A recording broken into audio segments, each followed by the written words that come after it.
ojja kulya ennyonyi. Omubiri gwa Yona Lwanga Ssaabalabirizi wabasodokisi gutuuse ku kisaawe ky'ennyonyi Entebbe ku ssaawa nga 9 nga busaasaana olwaleero.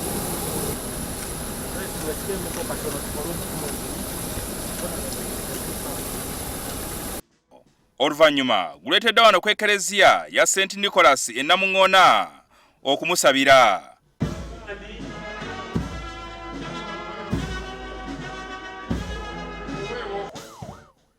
Ebiwoobe n'okwazirana bibuutikidde akasozi Namuŋŋoona ng'omwagala w'abangi Yona Lwanga atuusibwa wano.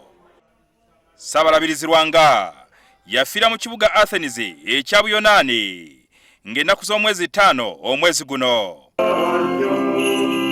Misa y'okusabira omugenzi Lwanga ekulembeddwa Ssaabalabirizi wabasodokisi ow'e Nairobi Makariosi Tireredisi.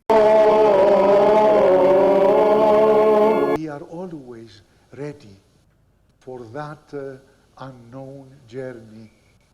That safari is there for each and everybody of us, but we don't know who.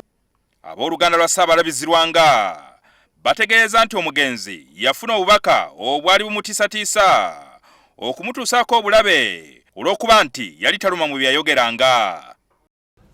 Yatulaga obubaka obwali ku ssimu ye nga bwali bumusuubiza okumutuusaako obulabe. Ensonga eno ffe tetwagitwala ng'empewufu.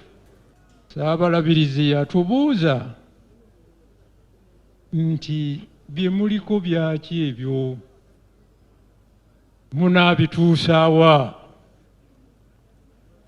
Yatutegeeza nti byali tebyetaagisa. Mpozzi mu ngeri ya Kristu yennyini egamba nti basonyiwe. Aboogezi ab'enjawulo ono bamwogeddeko ng'abadde omusajja ayagala nnyo eggwanga lye era omuzira. Mubadde nga muwulira nti obulamu bwe kubadde ng'okulwanirira eddembe ly'abantu, okulaba nti abantu babeera mu mbeera ennungi.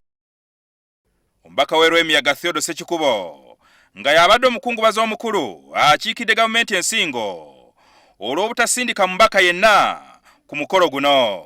Ggwanga bw'agamba nti keki y'eggwanga agikola kyenkanyi, n'olinda mukungubaga kuno n'onoonyewo anajja agambye nti tutuno we tuli. N'olwekyo nsaba tekisaana kukoma kyokka kulangirira wali nti gavumenti egenda kutwala emisoso gyonna n'expenses egenda zitwala. Naye ne muwerekera wano mulina okuba nga we muli, naye ku akawunti ye tabadde n'akawunta. Mu bulamu bw'abadde alina peya z'engatto 2 etali engatto eza flat z'abadde ayambala. Ssekikubo agamba nti Lwanga abadde omulwanirizi w'eddembe era omusajja ow'amazima agatasangika. Abadde akyawa enguzi, akyawa okutulugunya abantu, abadde akyawa okweyagaliza. Ffe ababaka ba Paalamenti yatusaako akazito k'amaanyi bwe twakuba akalulu nti no tusumulule emyaka ku kkomo gya pulezidenti. Ono atubuulidde nti wafiiridde yali yagoba obuyambi bwonna obwa gavumenti. Ye akamotoka baleeta ka half pajero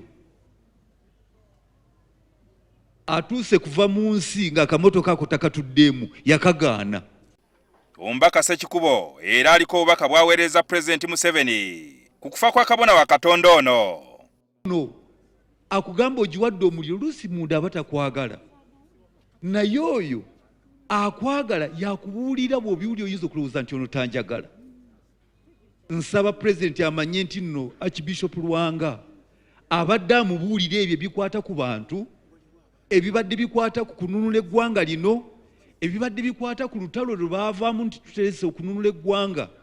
Ebigambo ebyo oluusi bibadde bikayirira ng'omususa.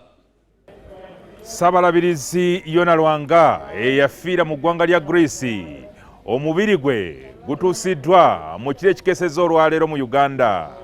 Aleeteddwa wano ku ekereziya ya St. Nicholas Namuŋŋoona okumusabira. Ono ayogeddwako ng'abadde omuzira w'eggwanga era omusajja ateerya ntama. Jingo Francis, NTV.